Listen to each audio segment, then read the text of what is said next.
Hello, everyone. Imagine with me, if you will. You're walking down the street, and you come across a man standing in front of a store.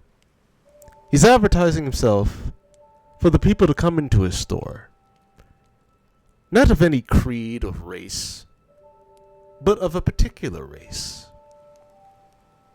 His claim is that his store is designed to help the marginalized, the indigenous, and people of color. For some of you, you fit these descriptors. For others, let's just say you do. And you look at his wares and you notice that everything within the store bears those same descriptors. A rose, a hammer and sickle, being unapologetically black, pink, anything where you can wear your identity on your sleeve. You look at the storekeep and say, "No thank you, I don't want any of that crap." And as soon as you begin to walk away, the storekeep bellows, "You hate yourself for being of your identity." You turn around puzzled and confused. "And how do I hate myself, you add?" The storekeep says while puffing his chest, "You see yourself in my merchandise, but you reject the descriptor that calls out to you. Therefore, you hate the prison that is your descriptor." Now I have to ask you all, what would you say afterwards? To some, they would agree with the shopkeep, and others, you may agree with the consumer.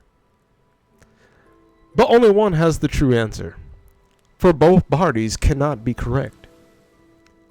I'll tell you not only how I see it, but the true interpretation of this scenario. You see, for all my life, I have been marketed to in two ways. If the product or service serves a demand in your life, or if the product or service has your identity, it must be in your life. I am of the former, because I value what is called dignity. I have dignity in myself not to lower my image to nothing more than a billboard for millionaires to make profit from my freelancing PR. I want people to know me, not the product around me. That is one of the core tenets of a product or service. Instead, most people value the latter. They don't value their dignity or image, so they string themselves up as merchandise that tells people who they are because their image cannot. When a black person needs to wear a shirt that says unapologetically black, they hate themselves. When an LGBTQ person has to wear rainbows and dye their hair, they hate themselves. When whites put so much focus on their hair and eyes and skin color, they hate themselves. Because their dignity as an individual to them is not valuable. But the accomplishments of another through their identity is. Because of this self-hatred, the oligarchs of this country have the perfect consumer. A person who will devote all their resources into a product or service that does not meet their demands, but only meets them at their identity that they themselves cannot sell themselves. Going back to my example, the storekeep is only mad because you won't buy his slop. It has your identity, so therefore nothing else matters. You can have over 100 t-shirts, but the denial of this shirt that bears a descriptor means of self-defeat. When in reality of the broader scope, the storekeep is in defeat. You see, he can't fool you out of your money with a simple descriptor, where many have been fooled.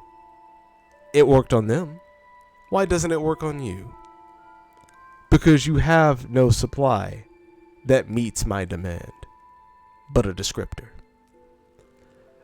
I already have my descriptor, for God has ordained that to me since birth. Therefore, what demand is there for you to fill? But if he fooled many, how is he defeated? Because to the storekeep, everyone who fits the descriptor is a sucker. And it goes against his worldview that there can be an outlier that does not fall within the characterization of intersectionality. His script of how your identity is supposed to act. Because an identity like that is bad for business. To a shopkeep who values only money, nothing is more easier than fulfilling the lack of dignity, than providing a quality product or service that meets your everyday demand. To a shopkeep who values his ideology that curses God, he doesn't want you dependent on his quality, because quality costs a pretty penny. He would rather you forego quality just for the sake of just getting the damn thing, to own the libs or chuds, to make the libs cry, to fight the religious right. Because when you think like that, there is no demand in quality, for hate is a powerful drug. It is so powerful that a shopkeep can sell you a makeshift torch for $100. The only redeeming factor is that the cloth is soaked in MAGA merch. So it's worth it if you stop and think about it. And you'll be surprised how many people in this country throw away their blood, sweat, and tears in the form of the American dollar, just to spite someone. Thank you.